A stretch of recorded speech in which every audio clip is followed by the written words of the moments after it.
Ms. Eckert, when was the DHS security review done? My recollection is it was done in August. It was last summer. How many critical vulnerabilities were found? There were a set of about 9 recommendations that they made to us.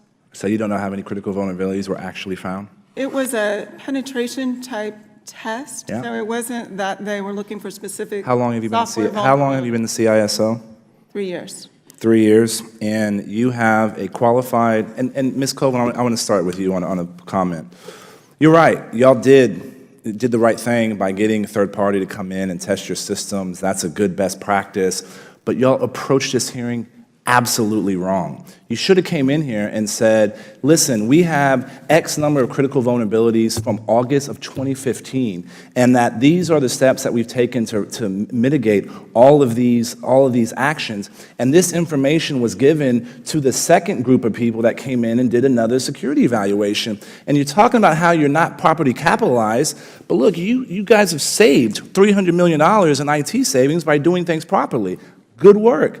But the reality is, use the money that you actually have in the right way. You're not giving a team that's coming in here to test your digital infrastructure, and you're not giving them all the information from the previous test. And not once have y'all come in here and said that there is these significant vulnerabilities, critical vulnerabilities that we've fixed.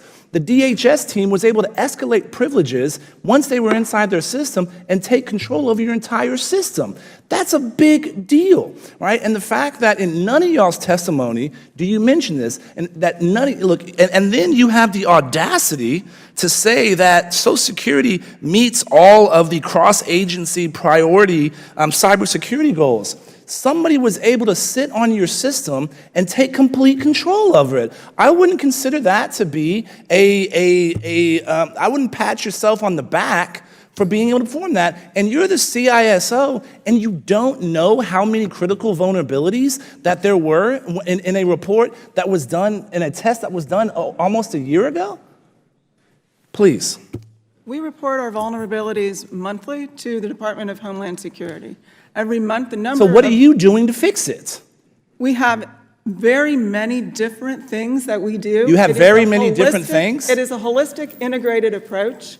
We do patch management. We do intrusion detection. Okay, Ms. Eckert, you obviously didn't read my background before you came here. I did this for a living, okay? And so saying you have many very different things is not a strategy on how to mitigate critical vulnerability. Ms. Colvin, how many records do you have on, how many Americans do you have information on? We have over 175 million wage earners, and then we have how many Social Security numbers are 65 there? million beneficiaries. We have records almost on everybody. Pretty much everybody, Yes, right? yes. I think that's a pretty big deal. Yes. When you talk about PII, this is the treasure trove, Yes. and it should be protected with the best tools. And we should have, look, I've said this 100 times. This is not an issue of technology. This is an issue of leadership. You have information on every single American in the United States of America, and your CISO doesn't even know from the last report how many critical vulnerabilities there were. They don't know how many times they were able to escalate privileges.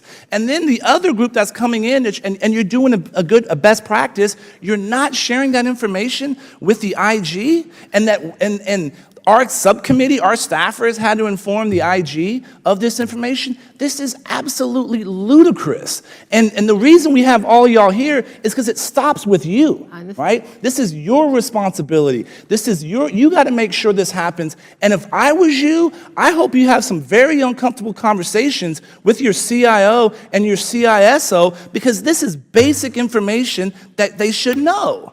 And as a taxpayer, as someone who did this for a living, as someone who is responsible to 700, 800,000 Americans, I'm appalled by this. And you know what? If I was the Russians, I was the Chinese, I was other hackers, I'd be licking my chops, because these people are not prepared to protect this information. This is outrageous.